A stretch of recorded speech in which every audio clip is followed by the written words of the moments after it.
Flashback. তো hello বন্ধুরা, চলে এসেছি নতুন একটা ব্লগে। আশা করি তোমরা খুবই ভালো আছো। তো আল্লাহর রহমতে আমিও খুবই ভালো আছি। সো আজকে আমরা যাচ্ছি ঘটপুকুর, ওখানে আজকে ওয়াকফ বিলের বিরুদ্ধে যে প্রতিবাদ মিছিল। সো ওখানে আমরা যাচ্ছি, আমি এবং আমার ভাই মিলে আমরা দুনা যাচ্ছি। তো চলো ওখানে গিয়ে কি হয় না হয় আপনাদেরকে দেখাবো। ফুল ভিডিওটা দেখতে থাকো। একটা মিছিল সঙ্গে আছে বঙ্গনা মসজিদের ইমাম মাওলানা সাইফুদ্দিন সাহেবের নেতৃত্বে বিশাল একটা বড় মিছিল এনেছে, একটা পুষ্পুটি এনেছে। আপনাদেরকে অনুপ্রেরণা লাগবে, যারা কারো হলে সুতুলি করতে সাংসারিক করতে আপনারা পুষ্পুটিকে ধরাবেন না, পুষ্পুটিকে ধরাবেন না। আপনারা কি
বারবার বৃহৎ আন্দোলনের মধ্যে দিয়ে এই বিশাল জয় আমাদেরকে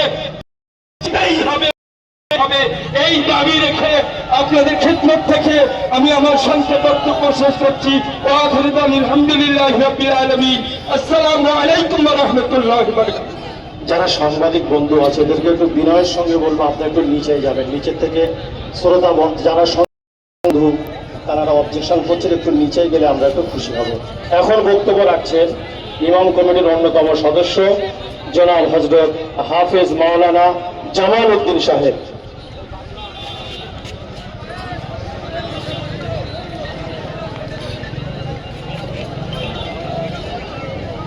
আসসালামু আলাইকুম ওয়া রাহমাতুল্লাহি ওয়া বারাকাতুহু। বন্ধুগণ, আমরা সকলেই অবগত আছি যে আমরা এখানে কেন উপস্থিত হয়েছি। আজকে তো আমাদের রমজান মাস গেল, তারপরে ঈদ গেল, আমরা আনন্দে আত্মীয় স্বজন বন্ধু বান্ধব নিয়ে মেতে থাকার কথা। কিন্তু আজকের মুসলিম সমাজ এমন একটা কলঙ্কিত অধ্যায়, এমন একটা কলঙ্কিত মাস, এমন একটা কলঙ্কিত তারিখ ভারতবর্ষের বুকে দেখা দিয়েছে, যার জন্য সংখ্যালঘু আমরা বলছি মুসলমান, কিন্তু সংখ্যালঘু মানে শুধু মুসলমান নয়। সংখ্যালঘু ভারতবর্ষের জমিনে আছে খ্রিস্টান, সংখ্যালঘু আছে পার্সি। আজকের অমিত শাহ, আমাদের প্রধানমন্ত্রী নরেন্দ্র মোদী, তিনি নিজে দাড়ি রেখেছে, অথচ দাড়িওয়ালাদেরকে তিনি ঘৃণা করেন। আজকে ভাবতে অবাক লাগে, আমাদের যেটা প্রধানমন্ত্রী সারা বিশ্বের কাছে মাথা উঁচু করে থাকার কথা ছিল, কিন্তু সংখ্যালঘুদের সম্পর্কে এমন একটা বিল এনেছে। স্টেজের পিছন থেকে একটা বিশাল বর্তমান যদি মসজিদ মাদ্রাসা এখানকার ঈদগাহ মসজিদে যদি দান করো, তাহলে তোমাকে মুসলমান হতে হবে। আর সেই মুসলমান হতে গেলে তোমাকে তার প্রমাণ দিতে হবে বিএমের সামনে গিয়ে। আপনি যে মুসলমান, একটা চাচা যে দীর্ঘদিন 30 বছর ধরে নামাজ পড়ে আসছে, একটা চাচা সে 5 ওয়াক্ত নামাজ আদায় করে, রমজান মাসে রোজা রাখতে, সে হজ করেছে, তার বিএমের সামনে গিয়ে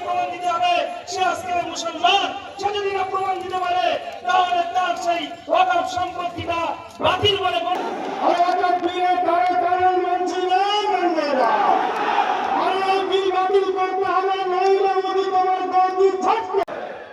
তোমার কত পুলিশ প্রশাসন আছে, তোমার যদি ক্ষমতা থাকে একদিকে ময়দানে মুসলমানদেরকে দাঁড়িয়ে দাও, আর একদিকে অমিত শাহ লোক দাঁড়িয়ে দাও।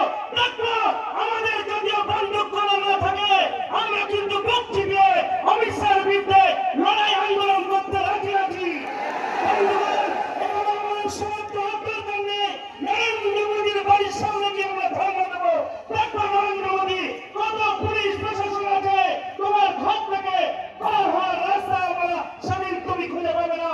বন্ধুগণ, কিন্তু আমরা এটাও খেয়াল রাখছি যে আজকে এই সন্নিকট সময়ে যখন মুসলমানদের ইমানি আরাধনা আছে, সেই সময় দেখবো এখানে তাবলীগ দেখবো না, এখানে ফুটবল দেখবো না, এখানে আহলে হাদিস দেখবো না, এখানে আজান গাজি দেখবো না। আমাদের যারা রাহবার, আমাদের যারা পীর মনে করি আমরা, আমাদের যারা চন্ডালী মনে করি, সকলকে এক প্ল্যাটফর্মে যদি না দাঁড়ায়, তাহলে এদের বিরুদ্ধে আমরা পরবর্তীকালে রাস্তায় আন্দোলন করবো। হ্যাঁ, তোমরা শুধু জলসা করবে, তোমরা শুধু টাকা নিয়ে বাড়ি বাড়ি করবে, আজকে এই মুসলমানদের সঙ্গে করে তোমরা যদি রাস্তায় নামো, আমরা আপনাকে ছাড়বো। আগামী দিনে তোমরা কোন জায়গা থেকে দাঁড়াও। আর যে সমস্ত এমপিরা আমাদের জন্য রাস্তায় আন্দোলন করেছে, পার্লামেন্টের বিরুদ্ধে আন্দোলন করেছে, তাদেরকে আমরা বাহবা দিই, তাদের সঙ্গে আমরা আছি। আর যে সমস্ত এমপিরা তোমরা শুধু পার্লামেন্টে গেলে না, ও হুইপ জারি থাকা সত্ত্বেও তাদেরকে আমরা দেখে ছাড়বো যে আগামী দিনে তোমরা কোন জায়গায় যাও, সেখানে গিয়ে আমরা প্রতিবাদ করবো, প্রতিরোধ করবো, যে তোমরা আমাদের ভোট দিয়ে আমাদের জন্য তোমরা পার্লামেন্টে যাবে, তোমরা ঠান্ডা করে থাকবে, কৌমি আমেজ করবে, আর আমাদের কথা পার্লামেন্টে বলবে না।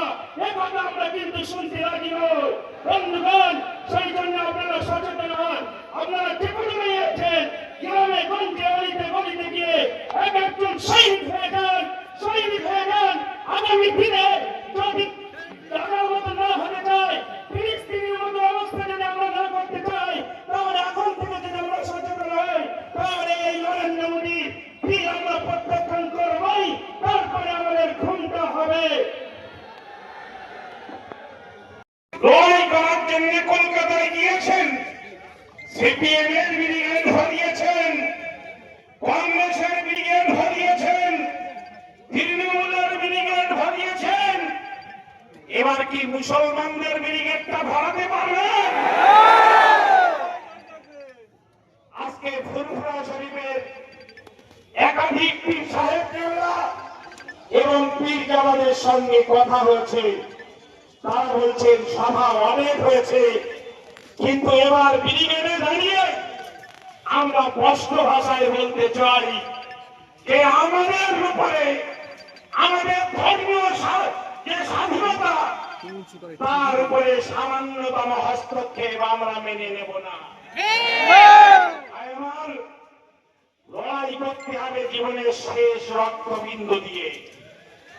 আমরা জানি, আমরা আপনাদের যদি বলা হয় যে কাল সকাল পর্যন্ত এখানে বসে লড়াই করতে হবে, আমি জানি আপনারা ক্ষুধার্ত থাকতে পারেন। সবে পবিত্র রমজান মাস পেরিয়েছে, আপনারা ক্ষুধার্ত থেকে লড়াই করতে পারবেন। আমরা এখন বলেছি গাড়ি ভাড়া দেওয়া হবে না, পাউরুটি দেওয়া হবে না, মুড়ি চানাচুর দেওয়া হবে না, নিজেদের পয়সায় গাড়ি ভাড়া করে কলকাতায় আসতে হবে। আপনারা হাজার হাজার গাড়ি নিয়ে কলকাতায় গিয়েছেন, এবার কিন্তু কলকাতাতে 1 লক্ষ গাড়ি সমগ্র পশ্চিমবাংলা থেকে আসবে, আর শুধুমাত্র ভারত থেকে 10,000 গাড়ির দায়িত্ব আপনাদের নিতে হবে।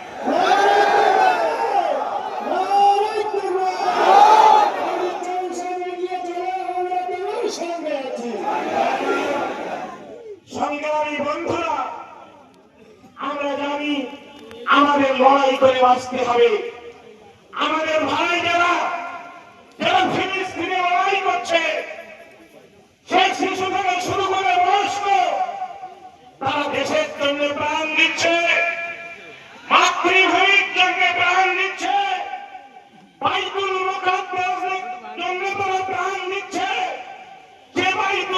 আব্বাস পৃথিবীর মুসলমানদের প্রথম কেবলা, তার জন্য হাসি মুখে তারা শাহাদাত বরণ করবে, কিন্তু তারা আত্মসমর্পণ করবে না। কেন? সো ফাইনালি ওখান থেকে আমরা ফিরে বাড়ি চলে এসেছি। আর দেখতেই পাচ্ছ যে আমার আশেপাশে গাছপালা আছে। তো এই পরিবেশটা খুবই নির্জন একটা জায়গা, যেহেতু অনেক কিছু বলার আছে আমার। তো তোমাদেরকে বলবো যে বিগত 10 থেকে 12 বছর আগে যত আমার মনে হয় এটা, তো আমাদের সেই প্রাণপ্রিয় ভাইজান, বড় ভাইজান বলেছিল যে এমন একটা দিন আসবে, সেই দিন তোমরা নামাজ পড়তে গেলে দেখতে হবে যে মসজিদের সামনে AK-47 নিয়ে দাঁড়িয়ে থাকবে, তোমাদেরকে নামাজ পড়তে দেবে না। তো আমি ভাবছি একটাই জিনিস, যে বড় ভাইজান যা যা বলেছিল আজকে বাস্তবে তাই ঘটছে, আমরা নিজের চোখে তাই দেখতে পাচ্ছি। তো আমি সবাইকে বলবো বড় ভাইজানের কথা মেনে চলুন। আর ভাঙড়বাসী তোমরা জেগে ওঠো, এখনও আপনারা যদি না জেগে ওঠেন আগামী দিন অনেক কিছু হবে। তো চলো দেখাচ্ছে নেক্সট একটা ব্লগে। আজকের ব্লগটা এই পর্যন্তই। আপনারা সুস্থ থাকুন, ভালো থাকুন আর প্রতিবাদ করতে থাকুন। দেখাচ্ছে নেক্সট একটা ব্লগে।